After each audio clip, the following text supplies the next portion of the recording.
안녕하세요. 지방의 한 도시에서 말년을 보내고 있는 70대 여자입니다. 인생에 사연 하나쯤은 다들 가지고 있는 게 당연하듯이 제 인생도 참 드라마틱한 순간들이 많았네요. 멋지고 아름다웠던 날도 많았지만 힘들고 고된 순간들이 아주 많아 글을 쓰면 책 한 권의 분량을 채울 것 같아요. 그런데 오늘은 제가 겪었던 사연 중 이 채널에 보낼 만한 아주 센 이야기를 적어볼까 해요. 황당하고 기막히며 속이 뻥 뚫리는 사이다 사연이니 재밌게 들어주시면 진심으로 감사하겠습니다. 그럼 몇 자 적어보도록 할게요. 제 남편은 50대에 들어서자마자 암에 걸렸습니다. 수년 동안 투병 생활을 했는데 끝까지 버티지 못하고 먼저 세상을 떠났어요. 너무 빨리 떠나서 가슴이 아프긴 했지만 저에겐 고등학생인 아들이 있어 남편을 가슴에 빨리 묻고 자식에게 많은 사랑을 주고받으며 슬픔을 잊었답니다. 효자인 아들은 대학을 졸업하고 좋은 회사에 취직해서 자기 앞가림은 물론이고 저를 부양하고 사느라 참 많이 고마웠어요. 생각해보면 해준 게 많지 않았는데 보내준 사랑 이상으로 저에게 많은 보답을 해줬죠. 아들은 나이가 들어가도 저와 사는 걸 고집했습니다. 30살이 된 아들 녀석이 독립도 하고 살고 싶은 대로 살아도 되는데 엄마인 저를 돌보고 싶다며 늘 저를 챙겨줬어요. 바르고 훌륭하게 장성한 아들이 너무나 자랑스러웠죠. 그런데 아들에게 한 가지 아쉬운 점이 있었습니다. 30이 넘도록 여자를 한 번도 사귀어보지 못한 거예요. 제 눈에는 아들 녀석이 가장 멋있고 잘생겼는데 세상 사람들의 시선은 그렇지 않았나 봅니다. 그런 아들이 좋은 짝을 만나 결혼하면 좋겠는데 30 중반이 돼도 여자 하나를 만나지 못했답니다. 그래서 여기저기 선자리를 알아보고 소개해 줬는데 하나같이 여자들이 아들을 거절했어요. 엄마 입장에서는 정말 이해가 되지 않았지만 주선해준 지인들은 왜 이유를 모르냐고 미주알 고주알 떠들었답니다. 우리 아들이 뭐가 부족해서 여자들한테 차이는 줄 모르겠어. 아들은 마음에 든다는데 여자들이 항상 거부하는 이유가 뭘까? 아유, 혜준 엄마, 그 이유를 몰라? 내가 하는 말 기분 나쁘게 듣지 마. 객관적으로 말해줄게. 혜준이가 회사도 좋은 데 다니고 모아둔 돈도 많지만 인물이 조금 떨어지자뇨. 키도 작고 머리숱도 별로 없고 얼굴도 그저 그렇자뇨. 요즘 여자들 눈이 얼마나 높은지 알아? 뭐야? 이 옆에 내가 어디서 남의 자식 흉을 보는 거야? 내 아들 인물이 어디가 어떻다고 그런 말을 해? 키가 좀 작긴 하지만 그게 큰 문제가 되진 않는다고. 혜준 엄마, 자기 눈에는 아들이 멋있겠지. 하지만 남들은 그렇게 생각 안 해. 여하튼 마음에 드는 짝 빨리 만났으면 좋겠네. 내가 혜준이한테 어울리는 여자 백방으로 찾아볼게. 실컷 내 아들 욕하고 여자를 찾아보겠다고? 웃기는 옆에 내내. 됐으니까 저리 가. 사실 지인의 말이 틀리진 않았어요. 제가 아들에게 멋진 외모를 물려주지 못해서 다른 총각에 비해 인물이 부족했죠. 그래도 아들의 내면을 사랑해줄 여자가 어딘가에는 분명히 있을 거란 믿어서 좋은 아가씨가 있다는 소문이 들리면 제 아들을 소개해달라고 부탁했죠. 제가 설레발을 많이 친다고 생각하시겠지만 아들 녀석도 빨리 여자를 만나 결혼하고 싶어 했습니다. 시간이 지나면 장가가기 더 힘들어질 거라며 40살 안에 꼭 인연을 만나고 싶다 했죠. 하지만 수십 번의 선을 봤어도 아들의 멋진 마음을 들여다봐주는 아가씨는 하나도 없었어요. 결국 40살 안에 결혼하는 건 물 건너갔고 아들은 어느새 43이 됐습니다. 마음 맞는 여자를 만나면 더 바랄 것 없이 편히 말년을 살다 떠날 텐데 늘 외로워하는 아들을 보니 마음이 편치 않았네요. 그렇게 번번이 여자들에게 퇴짜를 맞은 아들은 선을 그만 보겠다고 하더군요. 그 말에 저는 아쉽긴 했지만 아들이 마음고생하는 것보다 결혼을 못해도 다른 행복을 찾으면 좋을 것 같아 선을 강요하지 않았답니다. 마음을 비우고 인생을 즐기기 시작한 아들은 여러 모임에 나가며 사람들과 어울렸어요. 매일 늦은 밤에 미소를 한가득 머금고 들어오는 걸 보니 결혼을 하지 않고 살아도 괜찮을 것 같았습니다. 그런데 어느 날 아들이 활짝 웃으며 저에게 할 말이 있다고 하더군요. 무슨 말인가 해서 귀를 기울였더니 아주 놀랄 만한 이야기였답니다. 엄마, 저 만나는 여자가 있어요. 몇 달 안 되긴 했지만 진짜 괜찮은 여자예요. 뭐? 너한테 여자친구가 생겼다고? 어머나 세상에. 드디어 우리 아들한테 여자가 생겼어. 아유 경사구나 혜준아 축하해.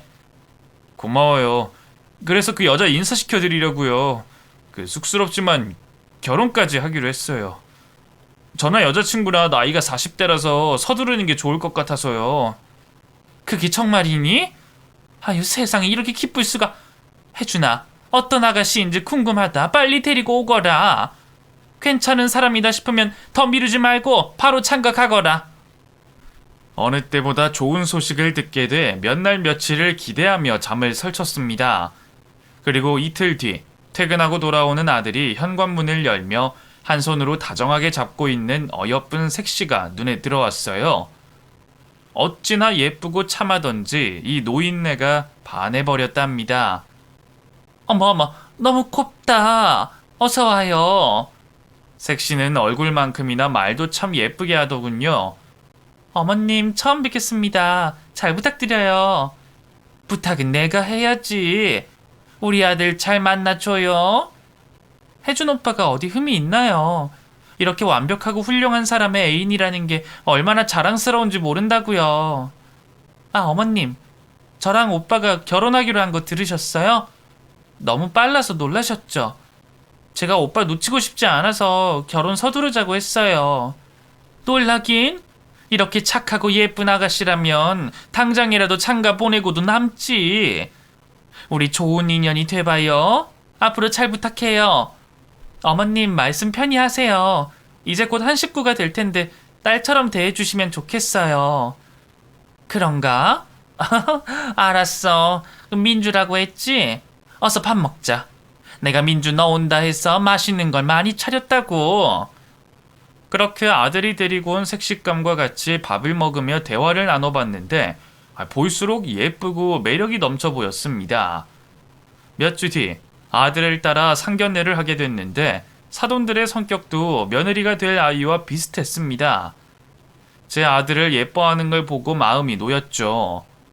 온화하고 다정한 게 아들 녀석이 장가를 가면 많은 사랑을 받을 것 같더라고요. 그래서 기쁜 마음으로 사돈들과 대화를 마치고 결혼 준비를 하게 됐습니다. 제가 할 일은 아들에게 번듯한 신혼집을 선물하는 것이었습니다. 오랜 시간을 묵혀뒀던 통장을 꺼내 신축 아파트를 마련해 주기로 했죠. 그렇게 얼마 뒤 꿈만 같았던 아들의 결혼식이 열렸고 저는 멋들어진 한복을 입고 혼주석에 앉아 기쁨의 미소를 지으며 아들을 보내줬답니다. 며느리는 결혼 후에도 여전히 빛이 났어요. 얼굴도 예쁘지만 성품이 너무 훌륭해서 제 마음이 너무 행복했죠. 자주 아들 내외의 신혼집에 찾아가 반찬도 채워주고 살림도 도와주고 돌아오곤 했어요. 며느리도 직장을 다니고 있어 우렁각시 마냥 낮에 조용히 가서 일을 해치우고 왔죠. 몇 달 동안 아들이 행복해하는 걸 보며 한시름 놓게 됐고 이젠 더 바랄 것 없겠다고 생각하며 지냈습니다. 그런데 어느 날 아들 내외가 저를 찾아와서 중대 발표를 할 게 있다고 하더군요. 어머님, 저 아이 가졌어요. 벌써 4주나 됐다네요. 뭐야? 그게 정말이니? 아유 세상에 이렇게 기쁠 수가. 고맙다 새아가. 정말 고마워. 제가 고맙죠. 어머님이 이렇게 훌륭한 아드님을 낳아주셔서 제가 이런 행복을 누리게 됐잖아요. 아이고 착해라. 새아가, 내가 네 덕분에 요즘 매일 웃고 산다. 이 감사함을 어떻게 갚아야 할지 모르겠어. 저는 진심으로 행복하고 고마워서 며느리의 손을 꼭 잡고 눈물을 흘렸답니다. 그러자 아들이 며느리의 나이도 있고 병원에서 조심하라는 말을 해서 일을 그만두고 태교에 전념한다고 하더군요. 저야 뭐 얼마든지 그렇게 하라 일러줬고 태교에 도움이 되도록 시어머니 노릇을 제대로 해주겠다고 대답했죠. 그래서 집에서 태교하고 쉬고 있는 며느리를 거의 매일 찾아갔어요. 며느리가 좋아하는 밥을 해줬고 집안 살림을 제가 도맡아서 해줬죠. 허리와 무릎이 좋지 않아 몸을 사려왔었는데 며느리가 임신했으니 제 육신이 망가져도 상관없다 여기며 며느리를 이 한 몸 부서져라 도와줬습니다. 제 덕분에 며느리는 침대 밖으로 거의 나오지 않았어요. 육아책을 읽거나 음악을 들으며 낮잠을 맛있게 자곤 했죠. 저는 그런 모습이 너무 귀엽고 사랑스러워서 며느리를 보살피고 도와주는 걸 마음속 뿌리까지 감사하게 여겼습니다. 며느리의 배가 조금씩 불러오는 걸 매일같이 보면서 흐뭇해하며 며느리 시중을 들었죠. 그렇게 시간이 흘러 만삭이 된 며느리는 곧 출산을 위해 병원에 들어갔습니다. 그리고 이틀 만에 진통이 와서 분만실에 들어갔는데 손주가 며느리를 많이 힘들게 했어요. 하루가 넘도록 비명을 지르며 힘을 쏟았지만 출산을 하지 못해서 저와 아들을 초조하게 만들었습니다. 걱정으로 나를 2번이나 세우고 나서야 어여쁜 손녀딸이 태어났죠. 아기를 제 품에 안게 됐을 때는 진짜 세상을 다 가진 기분이었습니다. 게다가 어찌나 예쁘던지 깨물어주고 싶어 죽겠더라고요. 제 또래 지인들이 손주 보는 낙으로 산다는데 그 이유를 손녀를 품에 안게 되자 모두 이해가 됐답니다. 저는 며느리에게 산후조리원을 가지 말고 집으로 가서 제가 조리하게 해달라고 했어요. 새아가, 네 몸조리를 나한테 맡겨보면 어떻겠니? 이 CM이가 제대로 몸을 풀게 해줄게. 어머님, 그렇게까지 안 해주셔도 되는데 저야 어머님이 옆에서 돌봐주시면 너무 감사하죠. 그럼 저희 집에서 집밥으로 몸을 풀어볼까요? 감사합니다, 어머님. 이 CM이가 최선을 다해서 너도 보살피고 손녀도 보살피마. 정말 애 많이 썼다, 새아가. 앞으로는 아무 걱정 말거라. 내가 손녀 키워줄 테니까 넌 네가 하고 싶은 일 하도록 해. 정말요? 어머님이 육아까지 맡아주신다고요? 어머님은 정말 천사 같은 분이세요. 저만의 수호천사요. 그리하여 산부인과에서 나온 며느리와 손녀를 데리고 아들의 집에서 당분간 지내게 됐습니다. 매일 삼시세끼를 보양식으로 정성껏 준비해서 며느리에게 줬고 손녀를 낮에나 밤에나 안고 업어가며 돌봐줬어요. 그렇게 제 마음이 전달됐는지 며느리는 아주 건강한 몸으로 회복하게 됐고 손녀딸도 무럭무럭 쑥쑥 잘 자라고 있었습니다. 며느리는 몸을 완벽하게 풀고 나자 그동안 못 놀았던 걸 놀고 싶다고 하더군요. 어머님, 저 복직은 하지 않으려고 해요. 앞으로 애기 키우면서 오빠 내조만 하면서 지낼 생각이에요. 그래, 얼마든지 그렇게 해라. 네가 하고 싶은 대로 결정해도 뭐라 할 사람 아무도 없다. 내가 앞으로도 많이 도와줄 테니 걱정할 것도 없다고. 감사해요, 어머님. 그런데 제가 1년 넘게 집에서만 지냈더니 산후 우울증 같은 게 왔나 봐요. 그래서 말인데 저 자주 외출 좀 해도 될까요? 친구들을 만나고 놀고 싶어요. 암만 실컷 놀아도 돼. 새아가, 날 아직 어려워하는 거니? 제발 편하게 생각해 주거라. 네가 내 인생의 복덩이인 건 하늘이 알고 땅이 알고 내 자신이 알아. 그러니 밖에 나가서 바람도 쐬고 재밌는 추억 많이 만들어도 된다. 내 손녀 세이는 걱정하지 말아라. 내가 누구보다 예쁘고 사랑스럽게 키워줄 테니까. 어머님 정말 고맙습니다. 제가 뭐라고 이렇게까지 해주시는지 모르겠지만 어머님의 배려와 사랑 감사히 받을게요. 아이를 낳고 나면 산후 우울증이 오기 마련이니 며느리에게 스트레스를 풀 수 있다면 얼마든지 나가서 시간을 보내고 들어오라고 일러줬습니다. 그렇다고 해서 밖에서 허튼 짓을 할 사람이 아니니 믿음을 가지고 편하게 놀게 해줬죠. 그런데 며느리는 제가 생각했던 것보다 산후 우울증이 심했나 봐요. 손녀딸을 재우고 저도 잠들어 있는 새벽에 집을 들어오는 겁니다. 일주일은 그냥 넘겼는데 이후에도 계속 늦게 들어와서 신경이 쓰이고 걱정이 되더라고요. 뭐라 한마디 하려고 하다가 그동안 심적으로 아주 힘들어서 그런 거겠지 하고 한 달 정도는 참아줬습니다. 하지만 며느리는 계속해서 늦은 시간까지 놀다 들어왔어요. 이러다간 나중에 가정을 내팽개치고 놔둘까봐 걱정이 들어 조심스럽게 잔소리를 했습니다. 얘 새아가 요즘도 많이 힘드냐? 산후우울증 그거 말이야. 아, 네. 마음이 싱숭생숭하고 복잡해요. 집에 들어오면 이상하게 숨이 턱하고 막히더라고요. 새아가 아무리 그래도 너는 애기 엄마잖니. 그 새벽까지 놀고 들어오는 건 그만해야 하지 않을까? 네가 나가서 허튼 짓을 하지 않을 건 잘 알지만 언제까지 이러고 지낼 수는 없잖니. 제가 좀 심하긴 했죠. 죄송해요, 어머님. 40년 넘게 살면서 요즘처럼 일탈을 심하게 해본 적이 없었는데 왜 이러는지 모르겠어요. 아이고, 그동안 쌓였던 게 모두 터진 모양이네. 그래서 숨이 턱턱 막히고 그런가 봐. 새아가, 네 마음 충분히 이해한다. 그래도 앞으로는 너무 늦은 시간까지 외출하지 말고 적당히 놀다가 들어오면 안 되겠니? 네, 어머님, 고치겠습니다. 그리고 그동안 심력 끼쳐드려서 죄송했어요. 아니야, 뭐 사과받자고 한 말 아니다. 난 너와 네 남편 그리고 우리 세희가 평범하고 행복하게 살면 그만이야. 그렇게 살길 바래서 하는 잔소리니까 기분 나쁘게 받아들이지 말거라. 그렇게 좋은 말로 며느리를 설득했더니 다음부터는 오후에 잠깐 바람을 쐬고 돌아왔어요. 그리고 저 혼자 하던 육아를 같이 하기 시작했고 집안 살림도 조금씩 하면서 어느 정도 가정주부의 모습을 갖췄죠. 그래도 노산에 고생한 며느리에게 모든 걸 맡기는 건 어리석은 일 같아서 제가 매일 아들 집에 출근해 육아와 살림을 많이 도와줬습니다. 그리고 여전히 며느리를 위한 맛있는 보양식 밥상을 매일 차려줬죠. 이 정도면 어디 가서 좋은 시어머니라는 소리를 충분히 들어도 될 만큼 애를 많이 썼답니다. 아들도 처자식이 있는 가정에서 휴식을 취하고 일을 다니니 얼굴에 꽃이 만개한 것처럼 늘 미소가 가득했어요. 아들은 전형적인 딸바보라서 퇴근하고 돌아오면 손녀를 웃겨주려고 몇 시간 동안 귀여운 짓을 하더군요. 그런 모습을 보니 얼마나 흐뭇하고 기쁘던지 이젠 꿈꾸는 게 하나도 없게 됐습니다.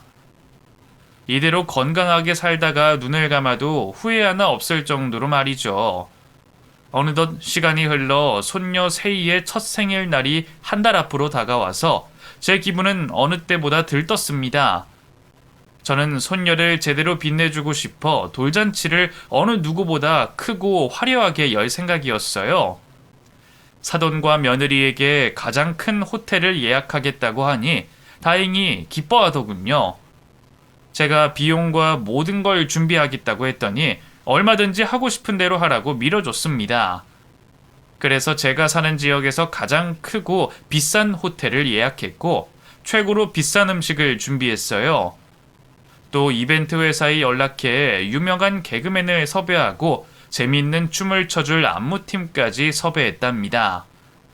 초대장을 500장 뽑아 많은 지인들을 만나 제 손녀 돌잔치에 꼭 오라고 돌리기도 했죠. 한 달 내내 손녀 돌잔치 날만 목 빠지게 기다리면서 기쁜 마음으로 지냈답니다. 시간이 더디게 가긴 했지만 손녀의 첫 생일이 다가왔어요. 저는 아들 결혼식 때 입었던 한복을 입고 돌잔치를 할 호텔로 떠났습니다. 가장 먼저 도착해 문제가 있는지 하나부터 열까지 꼼꼼하게 검사해봤는데 다행히 문제가 되는 건 없었어요. 이제 사랑하는 손녀와 아들 내외 그리고 수많은 하객들이 모여서 축하 파티하고 즐기면 되는 거였죠. 이윽고 사돈이 저처럼 한복을 입고 등장했고 아들과 며느리도 멋지고 예쁜 옷차림으로 호텔 안으로 들어왔습니다. 그리고 오늘의 주인공인 손녀딸은 하얀 미니 드레스를 입고 며느리의 품에 안겨 입장했어요. 그 순간 제 심장이 얼마나 심하게 뛰던지 세상에서 가장 기쁜 순간을 꼽으라고 해도 될 만큼 최고의 순간이었답니다. 이윽고 수많은 사람들이 들어와 축하 인사를 건네줬고 저와 식구들은 모두 봄에 핀 벚꽃처럼 환한 미소를 지으며 감사 인사를 연신했답니다. 모두 정해진 자리에 앉아 준비한 스테이크를 맛보기 시작하자 사회자가 돌잔치 시작을 알렸어요. 유창하고 재밌는 말투로 사람들을 웃게 만들어주며 화기애애한 파티가 이어졌습니다. 한참 시끌벅적하고 즐기다가 곧 손녀의 돌잡이 순서가 돌아왔어요.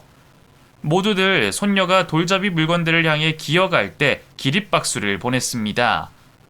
저 또한 감격의 순간이라 눈물을 그렁그렁 매달고 박수를 보냈죠. 돌잡이 물건은 판사봉과 청진기, 돈, 그 밖에 많은 것들이 있었는데 제 개인적인 바람은 오래오래 건강하게 살길 바라는 마음으로 실을 잡길 소망했습니다.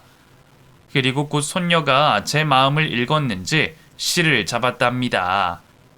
저는 호텔이 떠나가게 소리를 지르며 기뻐하며 순간을 만끽했습니다. 곧 하객들이 돌아가면서 손녀와 사진을 찍는 시간이 오자 오늘 돌잔치가 대성공이라는 생각에 마음이 뿌듯했어요. 저는 그제야 긴장이 풀렸는지 입에서 하품이 나오더라고요.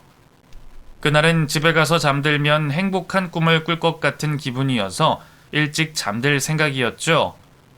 돌잔치가 끝날 무렵 핸드폰이 울렸어요. 친한 친구가 오늘 사정이 있어 못 온다고 했는데 미안해서 전화를 한 모양이었습니다. 그래서 전 통화를 하려고 비상계단으로 나갔어요. 그런데 어디선가 담배 연기가 스물스물 올라와서 전화 받을 마음이 뚝 떨어졌답니다. 한층 아래에 젊은 여자 둘이 대화를 하며 담배를 피우고 있었는데 어른으로서 한마디 하려고 마음을 먹었죠. 그런데 두 여자의 대화 소리가 제 귀에 들렸는데 돌잔치 어쩌고 하는 게 오늘 제 손녀를 축하하러 온 하객들인 것 같았습니다. 그래서 한 소리 하려고 했던 마음이 사그라들어 그냥 내버려 두고 다른 조용한 곳을 찾아 친구에게 전화할 생각이었죠. 그래서 비상계단 문을 당기고 나가려는데 담배를 피우던 여자 둘의 대화가 제 귀에 꽂혔습니다. 저는 다시 문을 닫고 이야기를 듣기로 했어요. 애기 이름이 세일했지? 생긴 게 딱 민주 전 남친이랑 똑같이 생겼더라. 그치? 완전 판박이라니까? 민주 전혀는 깡도 좋아. 어떻게 다른 놈 애를 낳고 결혼 생활을 유지하나 몰라? 남편이랑 시모는 아무것도 모르는 것 같더라. 그럼 당연하지. 민주 전현이 보통 여우가 아니잖아. 아마 세상 착한 척하면서 남편이랑 시모 혼을 쏙 빼놨을 거야. 나는 저 걸레 같은 년이 결혼한다고 했을 때부터 오늘 같은 날이 올 줄 알았다니까. 오늘 민주 시모 얼굴 보니까 엄청 좋아하던데. 불쌍한 노인네네. 그 노인네가 애기를 엄청 예뻐해서 이 어마무시하게 비싼 호텔을 돌잔치 장소를 잡았다더라. 허, 불쌍하다. 민주가 어떤 애인 줄도 모르고. 에휴. 야, 신경 꺼. 남의 인생 뭐하러 신경 쓰냐? 담배 다 피웠으면 그만 올라가서 떡이나 받고 집에 가자. 저는 발소리가 나지 않게 계단을 내려가며 두 여자와 가까워졌습니다. 이윽고 담뱃불을 발로 비벼 끈 두 여자가 계단 중간에 서서 내려다보고 있는 저와 눈을 마주쳤어요. 둘 다 비명을 지르며 놀랐습니다. 아, 엄마 깜짝이야. 아니, 엄마 간 떨어지는 줄 알았네. 어머, 민주 시어머님이시죠? 저희는 민주 친구들이에요. 알아요. 두 사람 대화하는 거 다 들었어요. 내 손녀가 아들, 딸이 아니라 다른 놈 자식이라고 했죠? 다시 한번 정확하게 말해봐요. 제가 정색하고 물었더니 두 여자는 두 손을 가지런히 모으고 고개를 숙였습니다. 그래서 호통을 심하게 쳤습니다. 왜 꿀먹은 벙어리가 됐어? 방금 니들이 뭐라 했냐고 묻잖아. 이것들이 사람 없는 데서 막말을 심하게 하네. 니들이 내 며느리에 대해 뭘 안다고 그따위 소리를 해. 뭐? 내 손녀딸이 민주 첫남친의 애기라고? 너 지금 혓바닥 함부로 놀린 죄로 나한테 좀 맞아야겠다. 이리 와봐 너희들. 제가 팔을 걷어붙이고 두 여자의 머리채를 잡았습니다. 그리고 뱅글뱅글 돌리며 응징을 시작했어요. 이 쓰레기 같은 것들, 니들이 감히 내 며느리를 욕하고 내 손녀를 함부로 말해? 너희 같은 것들은 내 며느리 민주 친구 자격이 없다고! 이 천덩벌거숭이들아! 머리채를 실컷 잡고 휘젓다가 이내에 놓아주고 두 년의 뺨따기를 세게 날렸습니다. 이것들아, 아프지? 내가 왕년에 유도 선수를 했었어. 니들 같은 건 한 트럭으로 와도 혼내줄 수 있다고. 그러자 두 여자는 뺨을 부여잡고는 저에게 잠깐 이야기를 들어보라고 하더군요. 저기 아주머니 잠깐만요. 저희가 없는 소리 한 게 아니에요. 그만 때리세요. 맞아요. 저희는 이렇게 매를 맞을 잘못을 하지 않았다고요. 솔직한 대화를 나눈 것뿐입니다. 이것들이 아직 덜 맞았나 보네. 니들 손 내려. 주둥아리 찢어버릴 테니까. 제가 손을 들고 휘두르려고 하자 한 여자가 핸드폰을 꺼내더군요. 잠깐만요. 이걸 보시고도 우리 말이 틀렸는지 생각해 보세요. 여기 증거 있다고요. 뭐 증거? 내 손녀가 다른 놈 딸이라는 증거라도 있는 거야? 좋아. 내가 그걸 보고도 납득이 가지 않으면 니 둘은 집이 아니라 여기서 초상 치를 줄 알아. 며느리 친구들이 핸드폰을 만지작거리더니 인스타라는 걸 켜더군요. 그리고 며느리가 찍은 사진을 보여주더군요. 사진은 날짜와 제목까지 다 쓰여 있었습니다. 한 장 한 장 넘겨가며 사진을 확인했는데 기가 막히고 어이가 없어서 바닥에 털썩 주저앉고 말았습니다. 제가 본 사진들은 며느리가 다른 남자와 애정과 스킨십이 진한 커플 사진이었고 몇 장 넘겨보니 제 손녀와 며느리 그리고 낯선 남자와 셋이 가족 사진을 찍었더군요. 그리고 손녀가 그 남자를 빼다 박았다는 생각이 들 만큼 많이 닮았답니다. 그동안 순하고 착한 며느리에게 제대로 농락당한 것 같아 분노가 머리끝까지 터져버릴 것만 같았어요. 이렇게 주저앉아 가만히 있으면 안 될 상황이라는 걸 떠올리고 정신을 차리려고 머리를 마구마구 흔들었습니다. 그리고 곧 벌떡 일어나서 며느리의 친구들을 데리고 비상계단을 벗어나 안으로 들어갔어요. 아직 하객들이 한박 웃음을 지으며 손녀와 사진을 찍고 있었습니다. 며느리도 여전히 미소가 가득했죠. 저는 목을 풀고 크게 소리쳤어요. 강민주, 너 일어나봐! 그러자 분위기가 싸해지며 모두 침묵하더군요. 며느리가 제 얼굴을 보고 놀랐는지 손으로 입을 막고 일어섰습니다. 어머님, 무슨 일이세요? 화나는 일이라도 있으신 거예요? 제가 뭘 잘못했나요? 그래, 아주 큰 일을 당했지.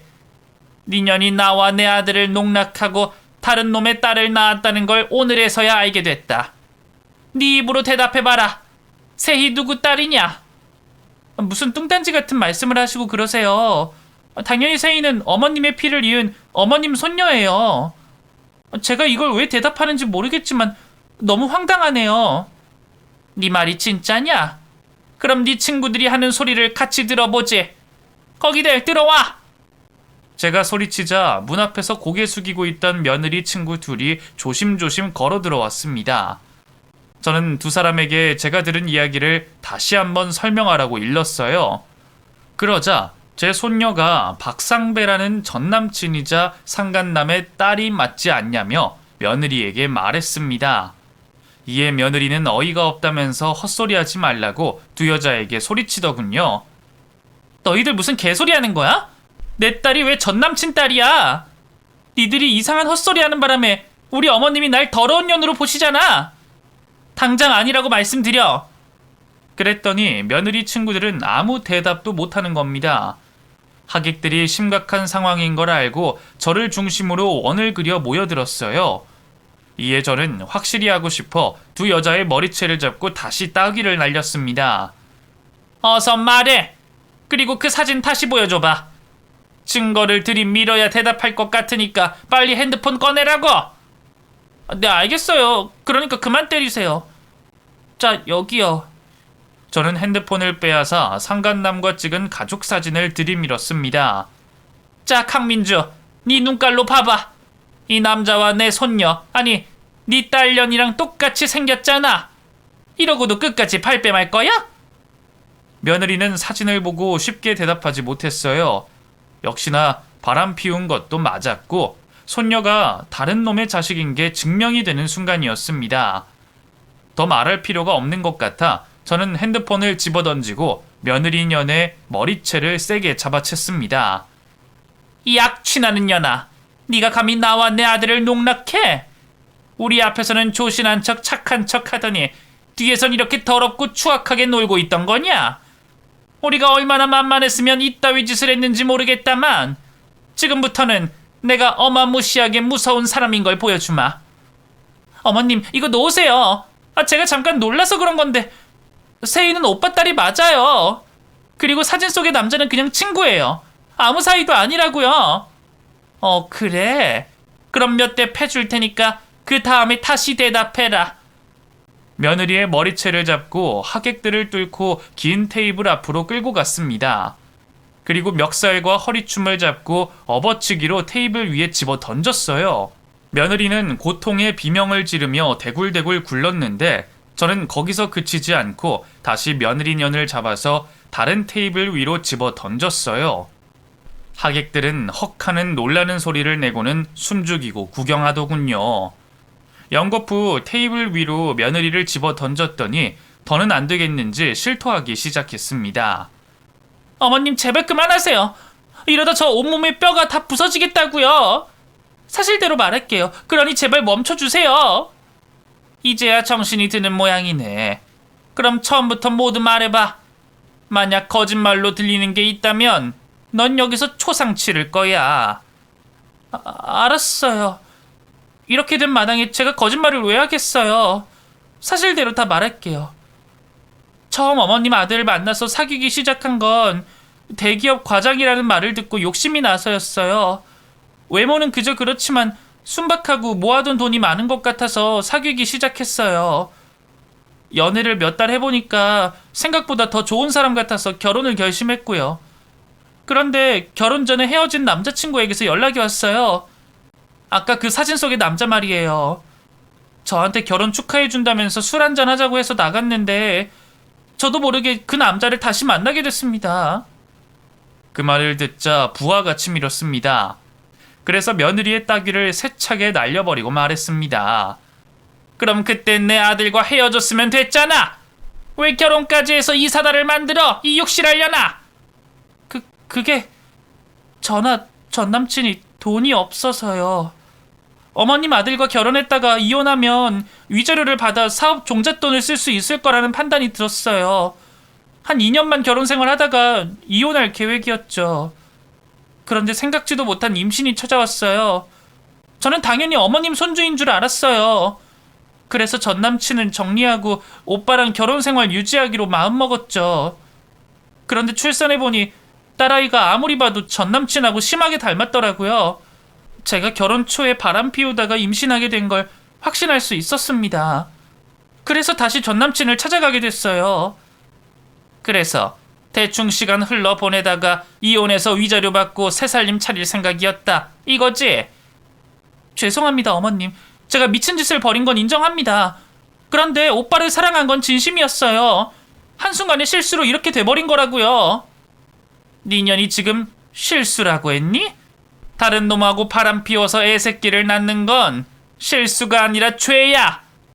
넌 우리 모자에게 씻을 수 없는 죄를 저질렀다고, 이 쓰레기 같은 년아. 저는 모든 진실을 듣고 며느리 년을 다시 잡고 테이블을 바꿔가며 패대기를 쳤습니다. 하객들은 더 이상 침묵하지 않고 저에게 응원을 보냈어요. 어이가 없긴 하지만 돌잔치 장소에서 며느리를 패대기 치고 있는 상황을 모두 즐기고 있었답니다.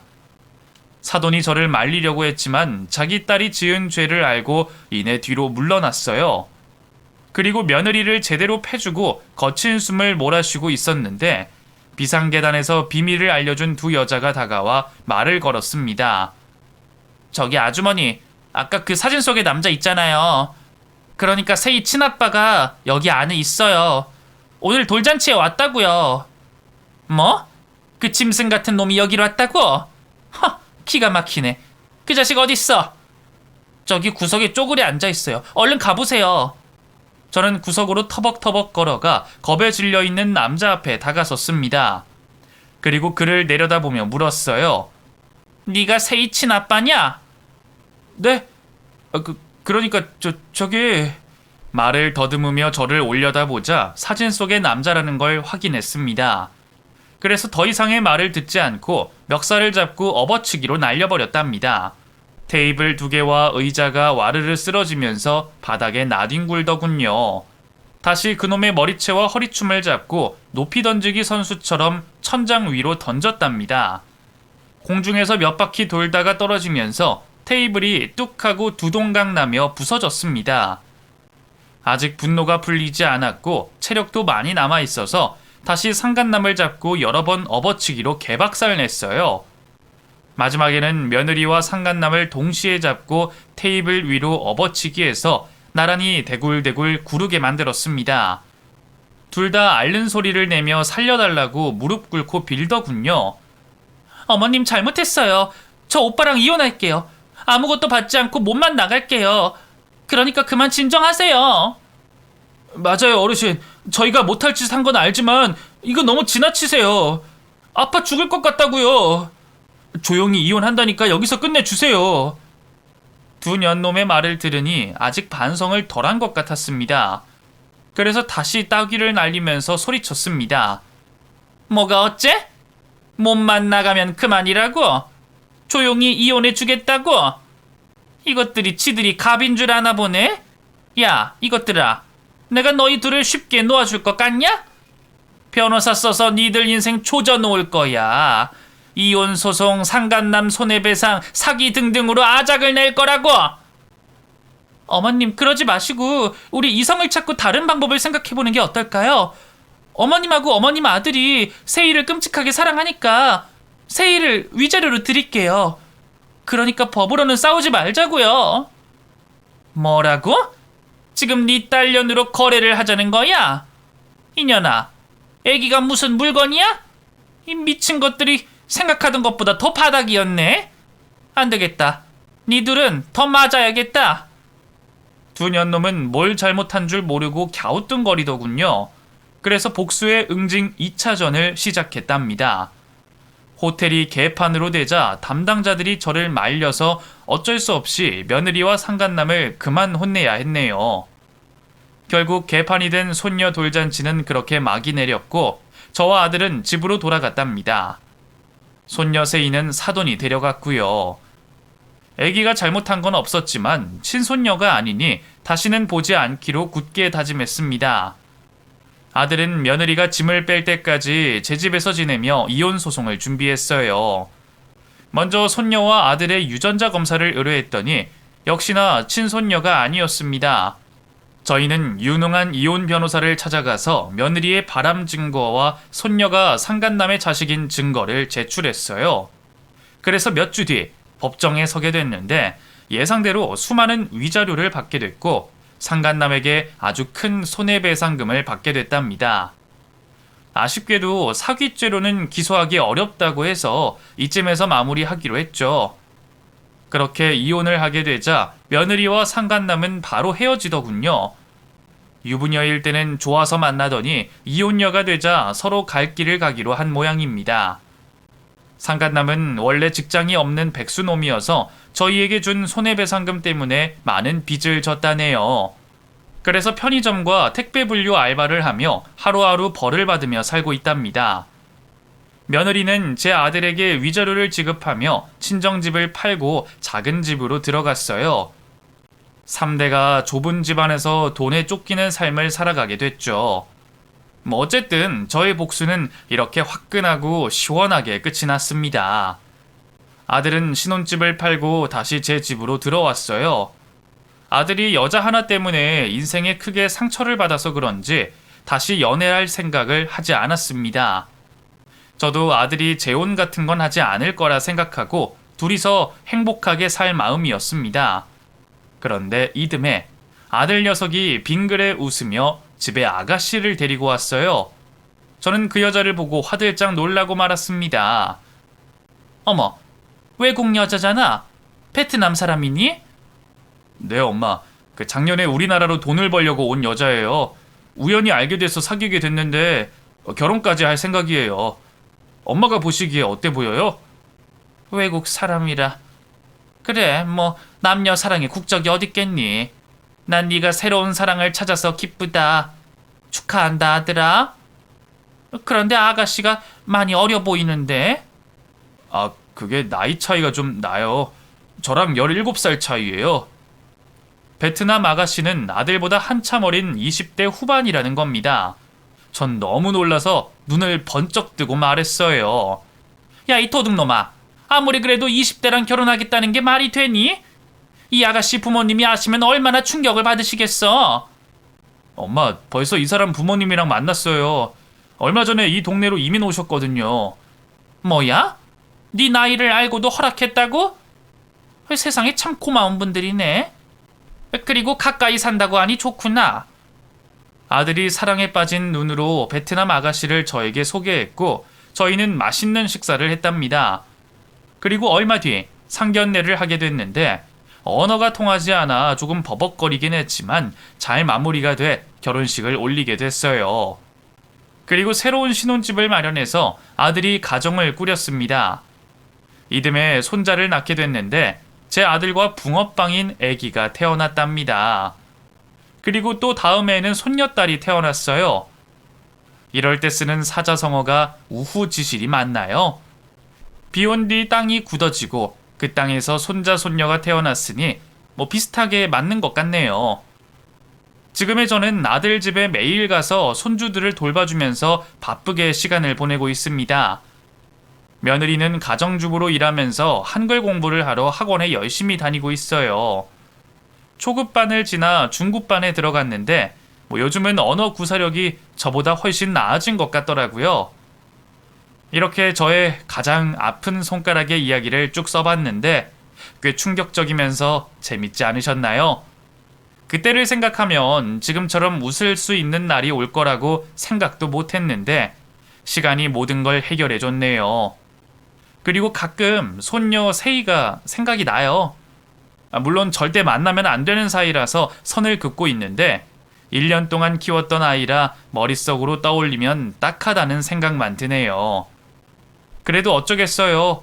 제 친손주도 아닌 아이를 데려다 키울 수 없으니 끝까지 모른 척하고 지내야겠죠. 오늘 실컷 글을 써봤더니 기분이 좋네요.